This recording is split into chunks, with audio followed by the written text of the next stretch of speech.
O Tribunal Superior Eleitoral respondeu nesta segunda-feira os apontamentos e sugestões do Ministério da Defesa para o sistema eleitoral. O presidente da Corte, o ministro Edson Fachin, enviou o ofício a todos os membros da Comissão de Transparência das Eleições, CTE, que incluiu um representante das Forças Armadas. No documento, o tribunal rejeitou as propostas e esclareceu que algumas já estão em prática. O órgão também negou a existência de uma sala escura para apuração dos votos. Uma das sugestões das Forças Armadas era que a totalização fosse feita nos Tribunais Regionais Eleitorais, os TREs, abre aspas, visando a diminuir a percepção da sociedade de que somente o TSE controla todo o processo eleitoral, fecha aspas.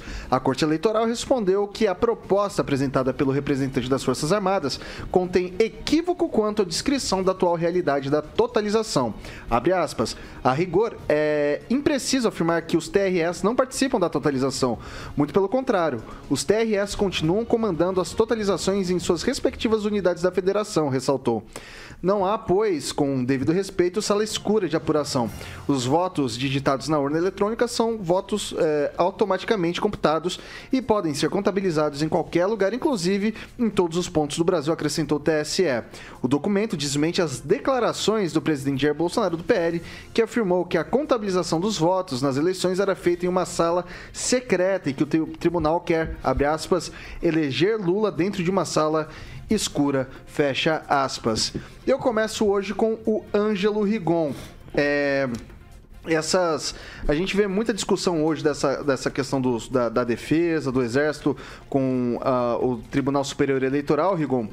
E agora o TSE desmente a fala do presidente Jair Bolsonaro. Um dos dois está mentindo. Ou o TSE está mentindo que não tem sala escura, ou o presidente está mentindo de que há uma sala escura uma sala secreta para essa contabilização dos votos. Em que a gente confia, Rigon?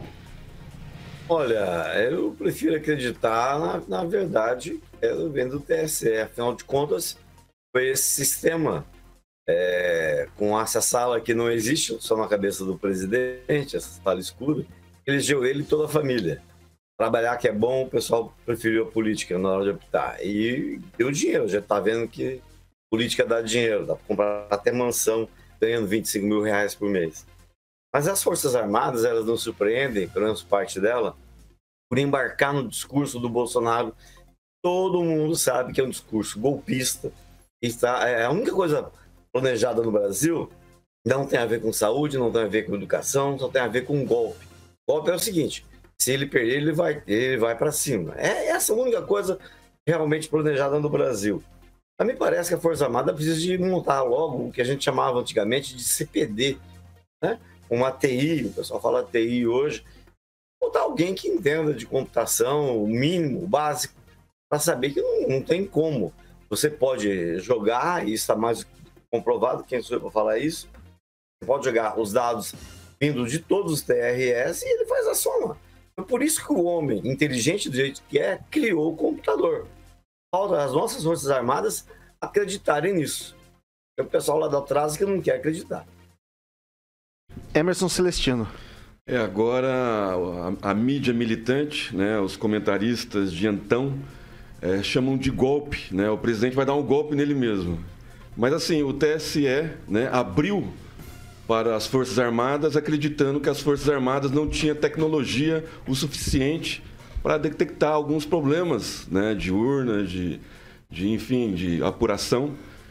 Quando o presidente falou sala escura, ele quis dizer que era uma sala secreta. Inclusive, um assessor dele, general, entrou com ele lá, com o Lewandowski, Dias Toffoli, na época, que era o presidente do TSE, né, e comprovou que existe mesmo essa sala secreta, né, que entra lá 6 pessoas, mais o presidente do TSE. E agora, eu acho que com essa clareza, né, e as respostas do TSE às perguntas das Forças Armadas, eu acho que vai começando a clarear, as pessoas vão começando a entender, né, o jogo democrático, né, vão começar a confiar mais nas urnas eletrônicas. E eu acho que até outubro, vai se desenvolver uma maneira mais rápida, né, das Forças Armadas interagir com a tecnologia que eles têm, que é melhor que do TSE, né? E quando a gente fala de Forças Armadas, a gente não pode só falar do presidente Bolsonaro, que ele é um capitão, né? Mas as Forças Armadas existem bem antes, né? Para quem não sabe, bem antes do presidente Bolsonaro. Ele só está há 3 anos só comandando ali, né? E as Forças Armadas se desenvolvem durante essas centenas de anos que estão aí até porque o cargo dele lá é baixo, né? Exatamente. Então, assim, o presidente Bolsonaro vai passar para algumas pessoas, parece que não, né? 24 horas pensando e falando do presidente Bolsonaro, parece que dorme com a foto do presidente na cabeceira da cama. Mas o presidente vai passar, tá, gente? E aí vai deixar um legado, né, das pessoas pensarem, né, agirem, né, se informarem melhor, né, e acompanharem o processo eleitoral de uma forma mais transparente. E é isso que as Forças Armadas entraram lá e detectaram. Vai lá, Lanza. Olha, transparência no processo eleitoral é uma coisa que todos nós aqui da bancada vamos concordar.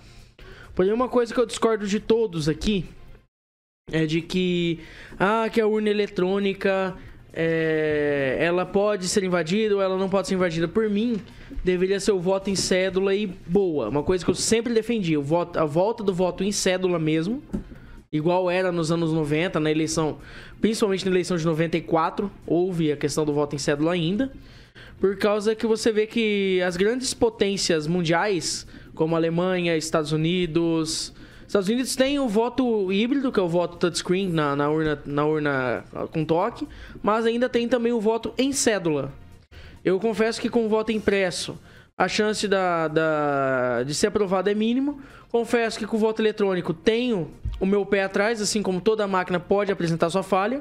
Porém, eu prefiro o voto em cédula, desde que haja segurança no transporte da urna, segurança na votação e segurança na apuração. Isso que eu falo de quê? De escolta das urnas, escolta das cédulas e apuração aberta, como era, por exemplo, aqui em Maringá, no ginásio Chico Neto. Mas você não acha, por exemplo, que nessa apuração aberta, primeiro, é muito fácil de perder cédula, de misturar, de contar errado, e demora muito tempo. A minha mãe participava disso, minha tia, e a gente fez aqui um programa a gente tem um programa aqui na Jovem Pan, que chama Elas na Pan, e a gente trouxe a juíza, né, pelo amor de Deus, a juíza, não a ministra, Carmen Lúcia Rodrigues Amajo, inclusive feliz dia das mães para ela também, que ela é minha ex-sogra, e ela era uma das responsáveis aqui pelo TRE, e ela explicou exatamente como funciona as urnas, como elas chegam aqui, como elas são lacradas, tipo tudo. E falando como é impossível a gente mudar ali os votos, a urna, e como é extremamente segura. Quem tiver interesse, gente, esse programa, inclusive, tá no canal no YouTube da Jovem Pan, tá? Vou liberar pra você. Não, perfeito.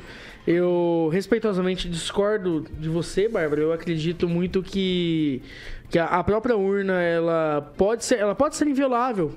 Ela pode ser inviolável, mas sempre há desconfiança. Quando há desconfiança, eu vejo que a democracia pode ser afetada por conta disso. Principalmente pela questão da desconfiança em algo que nós deveríamos depositar ali a nossa confiança. Vai lá, Francês. O pessoal do Bolsonaro está coberto de razão. Por que tentam impedir maior transparência na totalização dos votos da eleição? Qual a razão? Não, mas o Bolsonaro foi eleito por esse sistema de urna. Foi, mas a situação hoje é outra.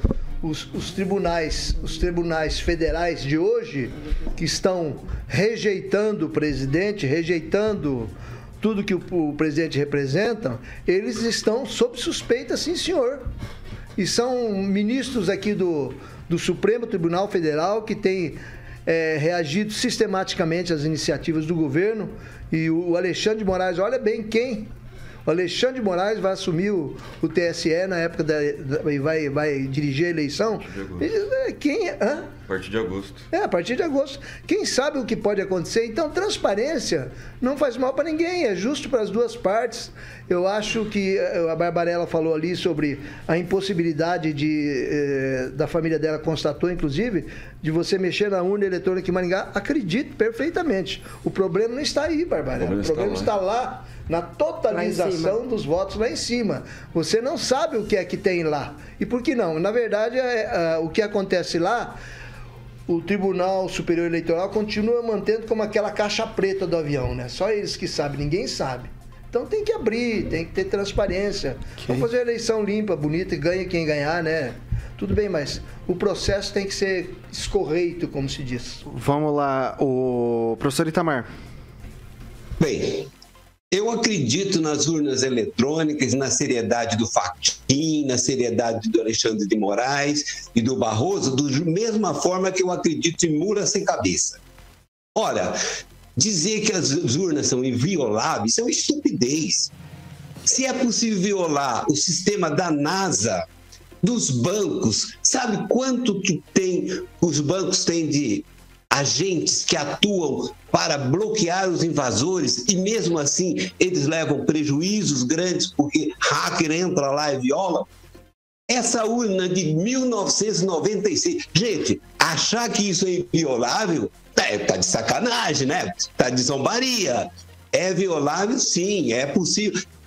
E aí, até um dado que o Lázaro coloca, né? Os países mais desenvolvidos não confiam nessa urna, mas o Butão, o Bangladesh, o Brasil confia e os nossos haters confiam nessa urna. Ora, falar que os militares não entendem de tecnologia, isso é uma ignorância gigantesca. Mínimo. Sabe que existe no serviço das Forças Armadas, as 3 forças, um serviço especial de inteligência que opera nesta área de informática?